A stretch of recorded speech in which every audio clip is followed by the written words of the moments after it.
ഇടേന്ദ്രത്തച്ഛൻ്റെ പറഞ്ഞത് സ്പെസിഫിക് ആയിട്ടുള്ള ചില കാര്യങ്ങളെക്കുറിച്ചാണ് ഇന്ന് ചർച്ച ചെയ്യുക എന്നാണ്.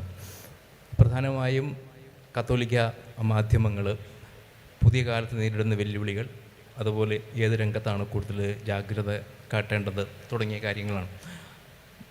എനിക്കിപ്പോൾ തേലക്കെട്ടച്ഛനെയും മുണ്ടാട്ടച്ഛനെയും ബോബി അച്ഛനെ പോലെ ആളുകൾ ഇരിക്കുമ്പോൾ ഇതിനെക്കുറിച്ച് എന്താണ് പറയേണ്ടത് എന്ന കാര്യത്തിൽ കുറച്ച് ആശങ്കകളുണ്ട്.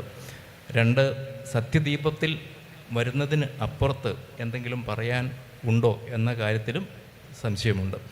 അങ്ങനെ സത്യദീപം എന്ന് പറയുന്ന ഒരു പ്രസിദ്ധീകരണം ഇവിടെ 100 കൊല്ലം നിലനിന്നു എന്നതിൻ്റെ വലിയൊരു സന്തോഷം പങ്കുവെച്ചുകൊണ്ടാണ് ഞാൻ എൻ്റെ ചെറിയ ആശയങ്ങളിലൂടെ പറയുന്നത്.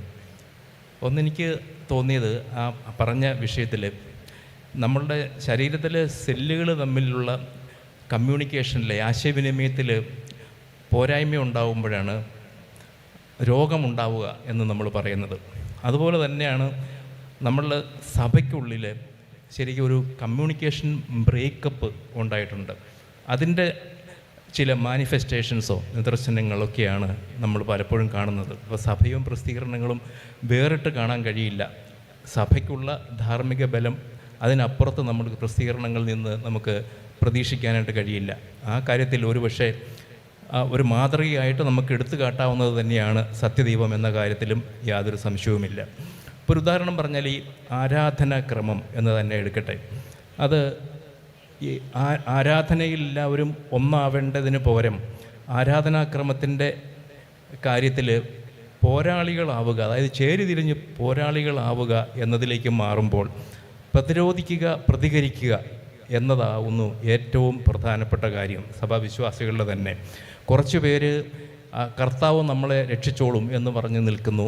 കുറേ ആളുകൾ കർത്താവിനെ രക്ഷിക്കാൻ ഞങ്ങളല്ലാതെ മറ്റാരുണ്ട് എന്ന തരത്തിൽ വരുന്നു. രണ്ടു കൂട്ടരും പോരാളികളായിട്ടാണ് സ്വയം കാണുന്നത്, അല്ലാതെ ആരാധനയിൽ ഒന്നിക്കുക എന്നതല്ല. അപ്പോൾ അത് പൊതുവെ സഭാപ്രസിദ്ധീകരണങ്ങളും സഭയുമൊക്കെ ഈ പ്രതിരോധിക്കുക, പ്രതികരിക്കുക എന്നതിലേക്ക് മാറി എന്നതിൻ്റെ സൂചനകൾ ഒരുപാടുണ്ട്. അപ്പോൾ പുതിയ കാലത്ത് ഈ സോഷ്യൽ മീഡിയ ബൈനറി ഒക്കെ വന്നിട്ട് എനിക്ക് തന്നെ തോന്നിയിട്ടുണ്ട്, നമ്മൾ റിയാക്റ്റ് ചെയ്യൽ മാത്രമേ ഉള്ളൂ. റെസ്പോണ്ട് ചെയ്യേണ്ട കാര്യങ്ങളിൽ പോലും എല്ലാവരും റിയാക്റ്റ് ചെയ്യുകയാണ് ഉണ്ടാവുക. അപ്പോൾ അങ്ങനെ റിയാക്ഷൻ മാത്രമേ പാടുള്ളൂ. ഒരു റെസ്പോൺസ് എന്ന് പറയുന്നത് ഒരു പക്ഷേ ഒരു ക്രൈസ്തവ രീതിയിലുള്ള ഒരു റെസ്പോൺസ് കൊണ്ട് ആവില്ല. നമ്മൾ റിയാക്റ്റ് ചെയ്യണം, പ്രതികരിക്കണം, പ്രതിരോധിക്കണം. അങ്ങനെ പ്രതിരോധിക്കുന്ന ഒരു സൈന്യമായിട്ട് സഭയും സഭയുടെ പ്രസിദ്ധീകരണങ്ങളും മാറുന്നു.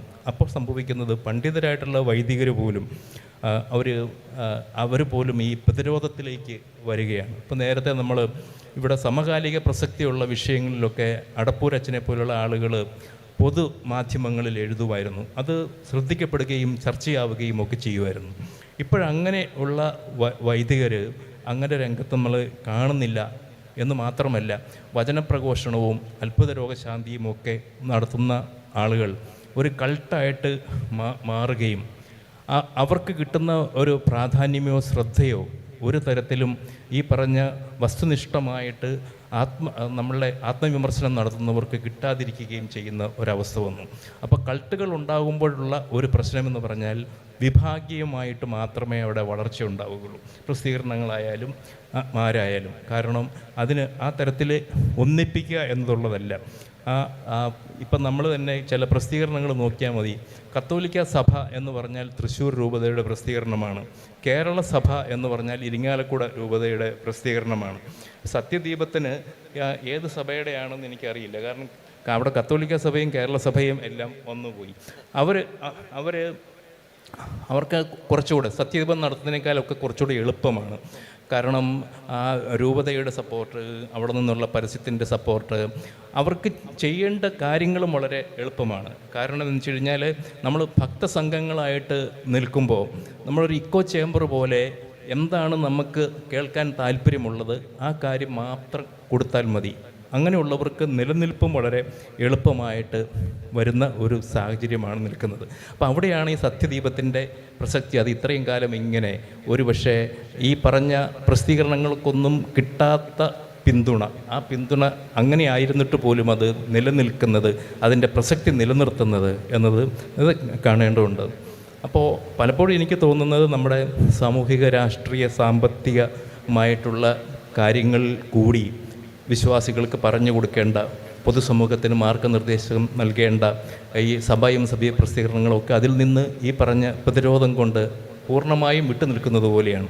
ഇപ്പം മധ്യ തിരുവിതാംകൂറിൽ റബ്ബർ കൃഷി പ്രോത്സാഹിപ്പിക്കുന്നതിൽ മാധ്യമങ്ങളും സഭയും ഒക്കെ വലിയൊരു പങ്ക് വഹിച്ചിട്ടുണ്ട്.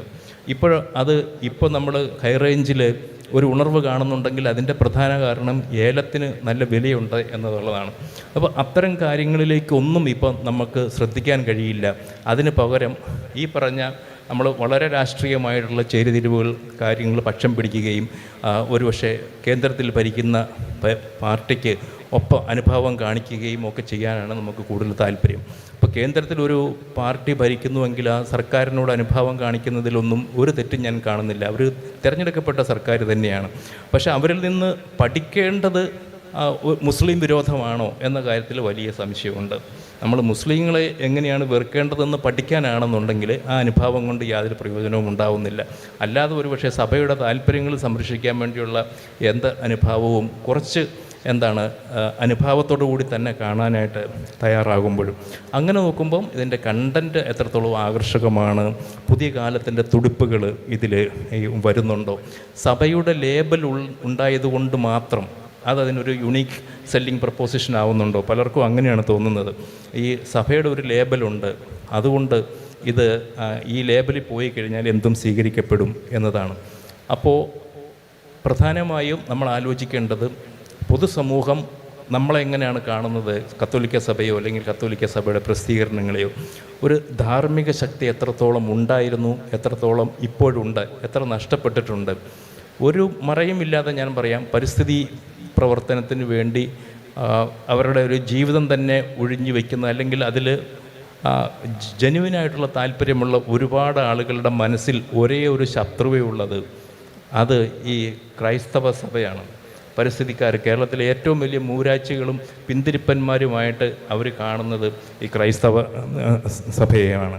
അപ്പോൾ അങ്ങനെ ഈ പുതിയ തലമുറയെ വിശ്വാസത്തിൽ വളർത്തിയെടുക്കാൻ പോലും നമുക്ക് വിഷമമുള്ള ഈ ഒരു സമയത്ത് യുക്തിബോധത്തിന് എതിരായിട്ടുള്ള ഒരു നിലപാടുകളും എടുക്കുന്ന സുവിശേഷകരും പ്രസംഗകരും ഒക്കെ കൂടുതൽ ആദരിക്കപ്പെടുകയാണ്. അപ്പം നമ്മളുടെ ഈ പുതിയ തലമുറയ്ക്ക് നമ്മൾ കൊടുക്കുന്ന സന്ദേശം എന്താണ് എന്നുള്ള കാര്യത്തിൽ നമുക്കവിടെ ഒരു സംശയം ഉയരുകയാണ്.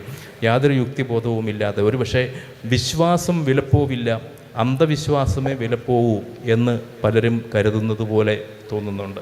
വിശ്വാസം വിലപ്പോവാതെ ആ അന്ധവിശ്വാസത്തെ ഒരുപക്ഷെ ഭക്തസംഘങ്ങളെ പ്രോത്സാഹിപ്പിക്കുന്ന തരത്തിലുള്ള കാര്യങ്ങളാണ് കൂടുതലും പ്രസിദ്ധീകരണങ്ങളിലൊക്കെ വരുന്നത്. അപ്പോൾ അതിൻ്റെ ഒരു തുറവി എന്ന് നമ്മൾ പറയുന്നത്, ഒരു ആത്മപരിശോധന എന്ന് പറയുന്നത്, ഒരു സ്വയം വിമർശനം എന്ന് പറയുന്നത്, അത് ഒട്ടും പ്രോത്സാഹിപ്പിക്കപ്പെടാത്ത ഒരു കാലമായിട്ട് നമ്മൾ മാറുന്നു. ഒരു നിയോ റിച്ചായിട്ടുള്ള ഒരു സമൂഹത്തിലെ ഒരു പക്ഷേ ഈ സഭയോട് ഒരു തരം വിദ്വേഷമോ വിരോധമോ വളർന്നു വരുന്നുണ്ട്. അത് മാറ്റുന്നതിന് വേണ്ടി നമുക്ക് നമ്മളുടെ തന്നെ ഫോറങ്ങളിൽ കൂടുതലായിട്ട് അവരെ ക്ഷണിക്കുകയും അവർക്കതിനുള്ള ഒരു പ്രാതിനിധ്യം ഉറപ്പാക്കുകയും ചെയ്യേണ്ട ആവശ്യമുണ്ട് എന്ന് തോന്നുന്നു. ആത്യന്തികമായിട്ട് എനിക്ക് ഒന്നേ പറയാനുള്ളൂ, സത്യദീപം എന്ന് പറയില്ലേ, അപ്പോൾ പലപ്പോഴും സത്യത്തിന് സാക്ഷ്യം വഹിക്കുക എന്നതിന് അപ്പുറത്ത് ഒരു ക്രൈസ്തവന് അല്ലെങ്കിൽ ക്രൈസ്തവ സഭയ്ക്ക് എന്താണ് ചെയ്യാൻ കഴിയുക, അത് നമ്മൾ ചെയ്യുന്നുണ്ടോ? സത്യം എന്ന് പറയുന്നത്, സത്യാനന്തരകാലത്തിനും സത്യം നമുക്ക് ഉയർത്തിപ്പിടിക്കേണ്ട ഒരു കടമയുണ്ടല്ലോ. അപ്പോൾ truth is not an option, it is our destiny എന്നുള്ളത് ഓരോ ക്രൈസ്തവനും ക്രൈസ്തവ സഭയും ക്രൈസ്തവ പ്രസിദ്ധീകരണങ്ങളും ഒക്കെ ഓർത്താൽ തീരാവുന്ന പ്രശ്നമേ ഉള്ളൂ. പക്ഷേ അത് ഓർക്കുന്നുണ്ടോ എന്നുള്ള കാര്യത്തിൽ വലിയ സംശയമുണ്ട്. Thank you Johnny loco sir.